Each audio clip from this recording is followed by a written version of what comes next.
maglagay na tayo ng oil. Charot. Hindi na tayo maglagay ng bay leaves kasi nilagyan ko na yung, pinakuluan ko na yung manok sa cardamom, cloves, and cinnamon.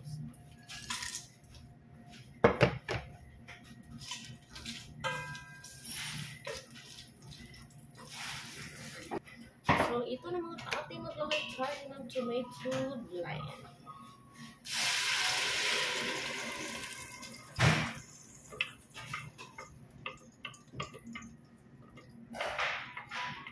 Nandyan yung pala yung amo namin mga ka-ate. Kaya, hindi mo na ako pagkara-kara.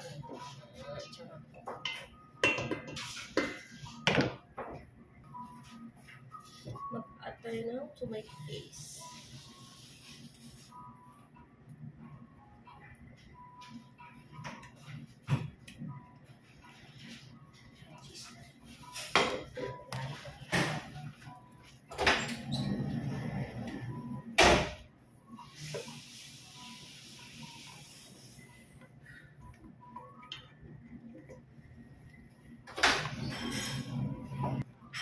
So, ilagyan na natin ang ating dry lemon.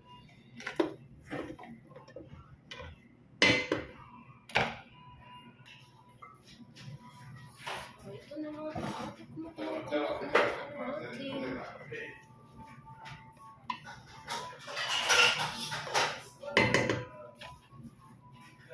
so, i-add na natin yung ating paprika, cumin powder,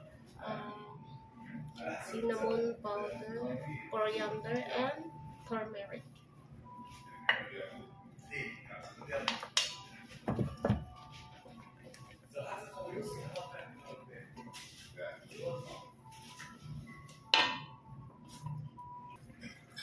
So, ito mga ka-ate, i-add natin yung manok na pinakuluan natin mga ka-ate. Sobrang lambot na ito. Dahan-dahan lang, baka matanggal yung mga buto. Lambot na kasi. So, ito na yung chicken natin.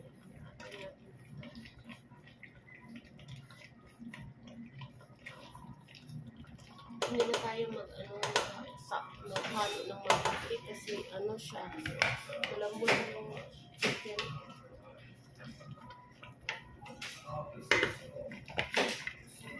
So, ito na mga ka-ate, i-add na natin yung sabaw ng manok kanina.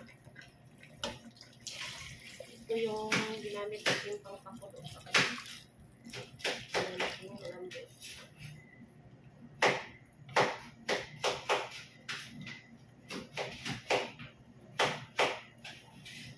So, hindi na ito pwedeng haluin ng malandi-landi kasi ano siya, lambot.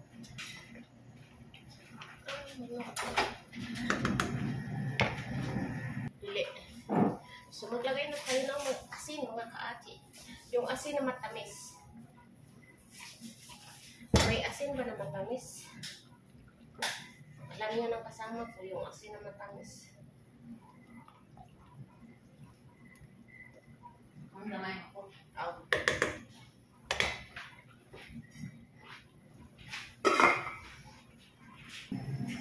Mag-add pala tayo ng whole seasoning.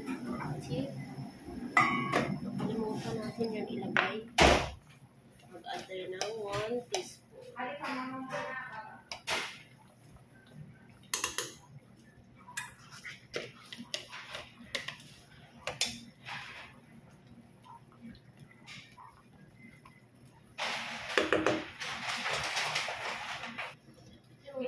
sa ano mga ka-ate, maglagay na tayo dito ng tomato paste. Ito lang. Lagyan natin dito ng isa.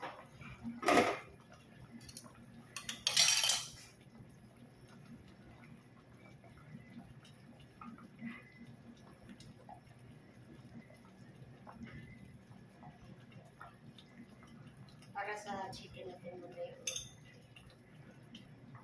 So, mag-add tayo dito ng black pepper. Limutan na natin.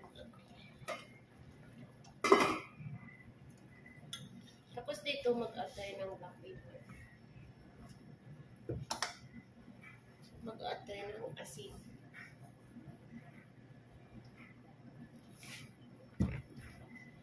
Yan.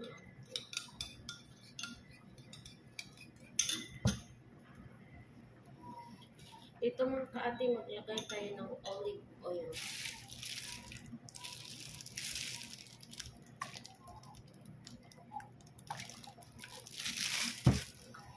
Ihalo lang natin ng mabuti mga kaati, yung may halong kalatian mga kaati.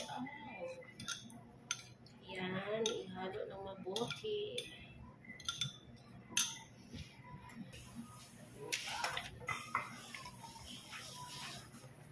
So, sobrang lambot ito guys. Pwede na natin itong i-anggapin dito.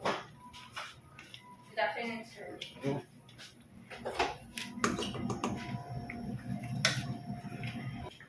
So, sobrang lambot at mga kaate.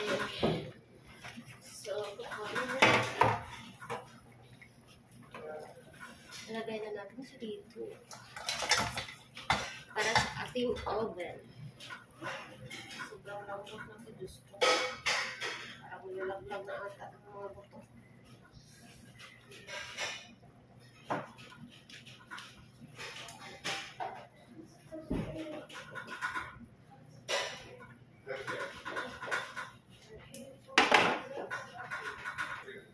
So, tapos na mga kaate. So, kailangan na natin ng varnish.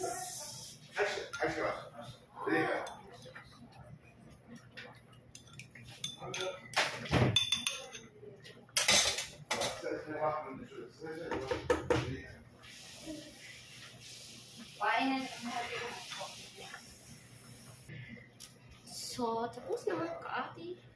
Tapos na siya natin nilagyan ng mga pakulo-kulo sa mundo. So, natin yung oven natin siya ng 1 hour.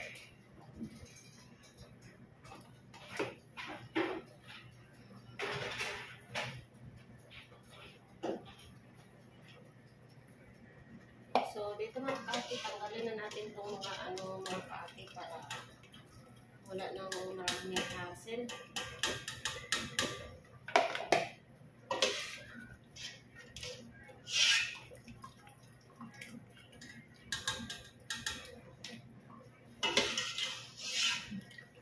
Dito natin ilagay yung bigas. Ito na mga kaati, kumukulo-kulo na siya. Ibig sabihin, umiinit na. Mas mainit pa to sa pagmamahal ng mga jowa diyang mga mangluloko. I-add na natin ang ating basmati. Manluloko tapos jutay naman. Huy! Jutay daw mga ka-ate. Itong kasama ko talaga.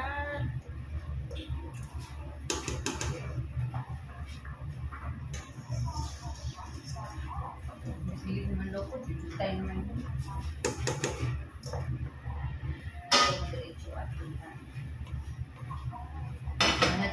So, ihalo na natin mga kaati yung may halong may paglalandi. Ito lang sa mga kaati.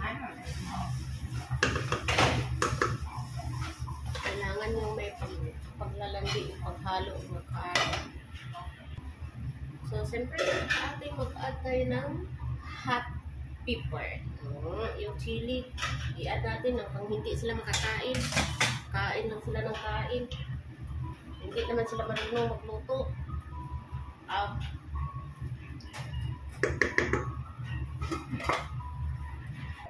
So, kailangan na natin tingnan yung ating sinasabi. Kung pwede na ito. Ay, wow! Kung pwede na ito, kukunan natin, bawasan natin yung sabaw niya. Gusto kasi nila dito yung isa-isa yung kanin. Hindi tayo. Yung karahay ng kasama ko, niluluto niya ata. So, ayan mga kaati, binawasan na natin ang sabaw. Sabaw ng pagmamahal. Binawasan na sa mga loob. Sabi ng kasama ko, binawasan ko ng sama ng loob.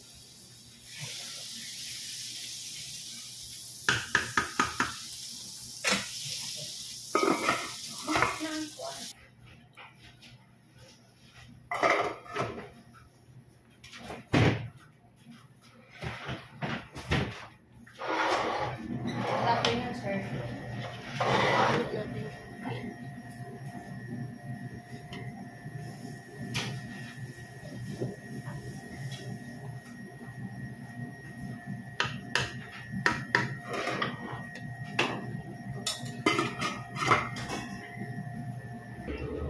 So, ito na ba atin? Ito na yung chicken ulit. So, ganyan yung siya. Okay, lagyan mo natin sa dito. Ganyan ang ating chicken kapsa.